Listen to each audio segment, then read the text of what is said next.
Hey Bucks fans, Mr. Right here with the Buck Zone, and I know it's been a while. Lots of busy things going on. I kind of didn't want to do another video until we kind of got more into the off season, which here we are. We're about a little less than a month from the draft. I think we're about 30 days from the draft, or at a month from the draft, and it's here. It arrived. I ordered my Antonio Brown jersey. There we go. And as promised, we signed Antonio Brown for 8 games. He was still on the roster, which surprised me. I thought he was going to do some more clown show shit and be just gone. And he didn't. He actually scored a touchdown in the Super Bowl. It was Tom Brady's revenge touchdown to Tyrann Mathieu, by the way. I did another video about that a few weeks ago, or a few months ago. Anyway, so I said, if Antonio Brown, who I don't like, is still on the team and we win the Super Bowl, I will get an Antonio Brown jersey. And all of that happened. I thought we were just going to make a couple of game run into the playoffs and then maybe lose in the AFC or in the NFC Championship game or something like that, but hey, we didn't. We won it all, and Antonio Brown's still on the team. There's my Antonio Brown jersey, 81. Here we go. Okay, so much has happened this offseason. Everybody was talking about, are we going to be able to keep all of our players? Clearly we did.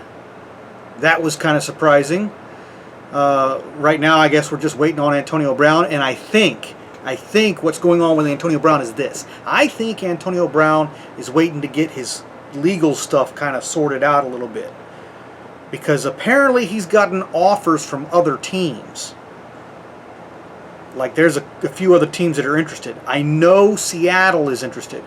Russell Wilson's trying to get him to come up to Seattle, and so we don't know what Antonio Brown's going to do. I think he actually still wants to stick with Tom Brady, as Tom Brady might be this guy that saves his career, because I mean, his off-the-field personality trajectory, yeah, that was heading towards early retirement. So I think we're waiting on some of the legal stuff for that to happen, but I don't know if he's going to sign with us. Quite frankly, I don't care. He's done his damage with me. I had to buy a freaking jersey. I don't really know if it was him. It was probably more Tom Brady elevating the play of the team, but hey, that was the GOAT doing GOAT things, and the GOAT made me pay. So there we go. Lots of pay cuts. Lots of salary cap maneuvering. I wouldn't say pay cuts. It's more like salary cap hit cuts. And they did that with voidable contracts and contract extensions. Now, one extension came in particular, and that was Donovan Smith. Now, a lot of people have very negative opinions about Donovan Smith. I've tried to quell some of that. He's about a middle tier left tackle. So, you know, there's 32 left tackles in the NFL, and he's right in the middle, 15th, 16th ranked left tackle. Now, that was, I think, during the season. I don't know how many games were left. I remember talking about it at some point. But we didn't hear much of Donovan Smith's name in the playoffs. And isn't it interesting? We only hear Donovan Smith's name when he has his inconsistency streaks. That's when people want to get rid of him. And rightfully so. I get it. He's given up sacks. He's letting the quarterback down. Jameis Winston was getting hit. Tom Brady got hit a few games because Donovan Smith. There was some of the penalties. You know, I get it. But overall, I think Pro Football Focus, they ranked him a little higher. I think his ranking actually went up a few spots. I don't know how many spots. But I can't imagine he's gotten better than the 10th. Like, anywhere from 15th to 10. I think that's where he's ranked according to Pro Football Focus. I'd have to go and look. Anyway, I just know that when I did look the last time, he was 15th, 16th ranked left tackle. So he was earning his keep, more or less. And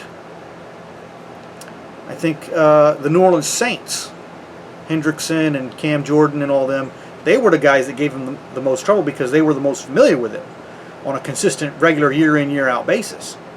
Now I think Hendrickson is gone, and who knows what's going to happen with the rest of New Orleans roster. I think they still got to clear out a little bit of cap space, but I think they're going to be able to do it with these voidable contract extensions, because that's really kicking down the salary cap hits.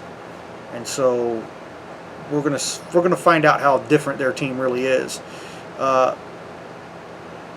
and that's kind of the wrap up so far of what's going on. And I'm gonna get back into this. I got my camera, a real camera now. I need to get the microphone set up, sorted.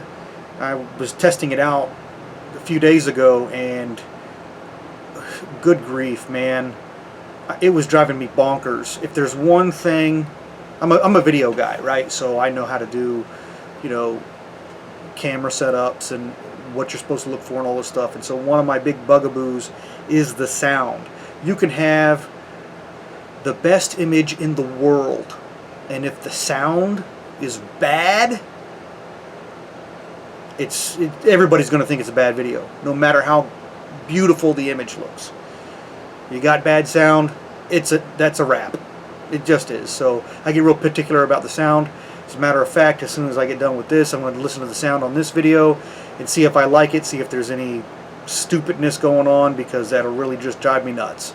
So anyway, there you have it. That's so far the off season so far wrap up, and I'll catch you next time.